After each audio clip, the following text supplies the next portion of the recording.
Hello and welcome. In this math tutorial, our task is to solve this equation for real values of x. Now, usually when faced with such equations, the first thing we do is to square both sides to get rid of this square root. But in this case, there's a simpler way of solving this equation without squaring both sides. Notice that 6 and 9 have a common factor, which is 3. So we can write the left-hand side of this equation as 2x squared plus 3 times 6x divided by 3 is 2x. And 9 divided by 3 is 3. Now this is equal to 7x times the square root of 2x plus 3. Now you can see that we have 2x plus 3 here. And also under this square root sign, we have 2x plus 3. So let us do a substitution. Let the square root of 2x plus 3 be equal to the letter d. Now, of course, you know that if we square both sides of this equation, we have that d squared is equal to 2x plus 3. Now, the next thing we are going to do is to rewrite this equation. Here we have 2x squared plus 3 times d squared. And this is equal to 7x times d. Now, let us rearrange this quadratic equation. We have 2x squared. This comes over to the left and becomes minus 7xd. And of course, we still have plus 3d squared, and everything is equal to 0. Now, we can factorize this quadratic equation. Since we have two different variables, x and d, let us use the table method. What are the factors of 2x squared? We have x and 2x. What are the factors of 3d squared? We have 3d and d. Now notice that the middle term is negative. So let this be minus 3d and let this be minus d. Of course, you know that minus 3d multiplied by minus d is still going to give us plus 3d squared. Now, x times minus d is going to give us minus xd. And 2x times minus 3d is going to give us minus 6xd. And of course, minus 6xd minus xd is going to give us minus 7xd. So that means that when we factorize this left-hand side, we have x minus 3d multiplied by 2x minus d. And of course, this is equal to 0. Now, you know that when the product of two items is 0, it simply means that either x minus 3d is equal to 0 or 2x minus d is equal to 0. Now you can see that we have broken down this long, complicated equation into two much simpler equations. Now in the first case, we have that x minus 3d is equal to 0. Of course, from here we have that x is equal to 3d. This simply means that x is equal to 3 times the square root of 2x plus 3. Now we can square both sides.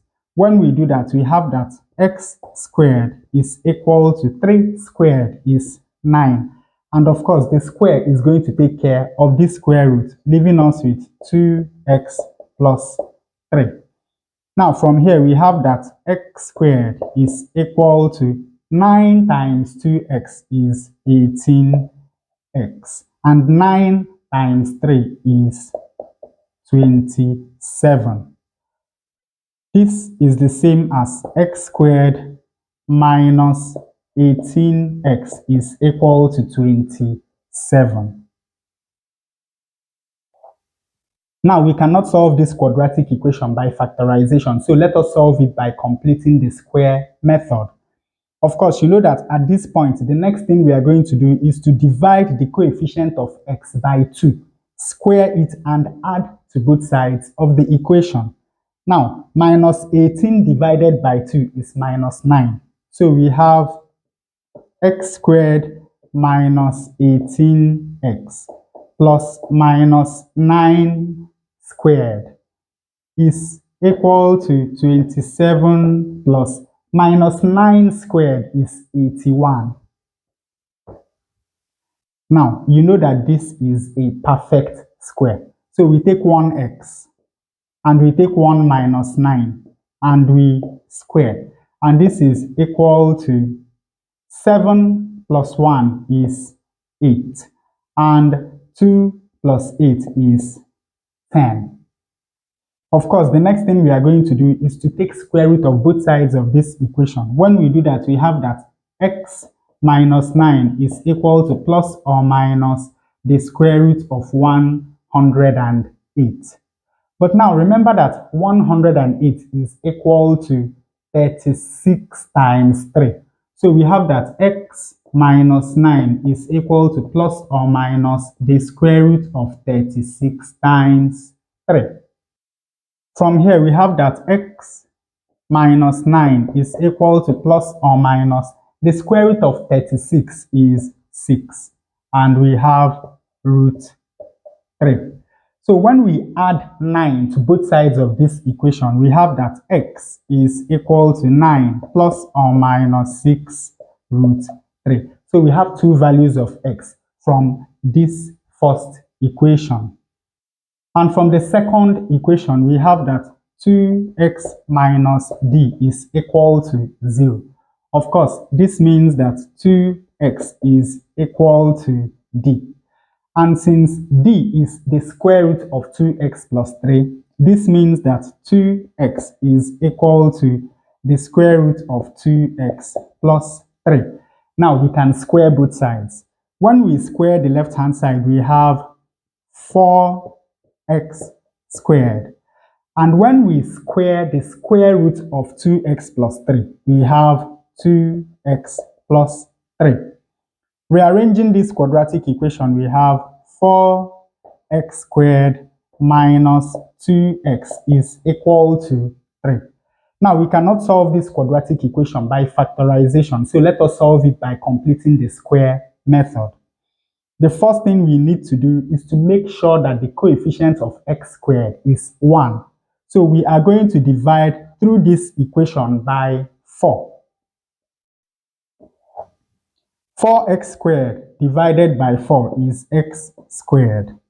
Minus 2x divided by 4 is minus half x. And we have 3 over 4. Now, the next thing we are going to do is to divide the coefficient of x, which is minus half, by 2. Square it and add to both sides of the equation. When we do that, we have x squared minus half x plus, now minus half divided by 2 is going to give us minus 1 over 4. And of course, this is squared. Now, this is equal to 3 over 4 plus, now minus 1 over 4 squared is 1 over 16. So here we have 1 over 16. Now, of course, you know that this is a perfect square. So we take 1x and we take minus 1 over 4 and we square. And this is going to be equal to, now let us multiply both the numerator and the denominator of this fraction by 4. 4 times 3 is 12. 4 times 4 is 16. Then we have plus 1 over 16. Now you can see that they both have the same denominator. So this is equal to 13. That is 12 plus 1 over 16. And of course, the next thing we have to do is to take square root of both sides of this equation. When we do that, we have that x minus 1 over 4 is equal to plus or minus root 13 over 16. Of course, from here we have that x minus 1 over 4 is equal to plus or minus the square root of 13 divided by the square root of 16, which is equal to 4. When we add 1 over 4 to both sides of this equation, we have that x is equal to 1 plus or minus root 13 divided by 4. So once more, we have two values of x. And now, finally, we have all four values of x. We have that x is equal to 9 plus 6 root 3. X is equal to 9 minus 6 root 3. X is equal to 1 plus root 13 over 4. And x is equal to 1 minus root 13 over 4. But not all four values of x satisfy the original equation. I'd like you to do me a favor. Check which values of x satisfy the original equation and let me know in the comment section. And with that, we come to the end of this tutorial. I hope you learned something new. If you enjoy such content, please subscribe to the channel. Leave us a thumbs up. It greatly helps out the channel with the algorithm. Thanks for watching, and you can see more videos here.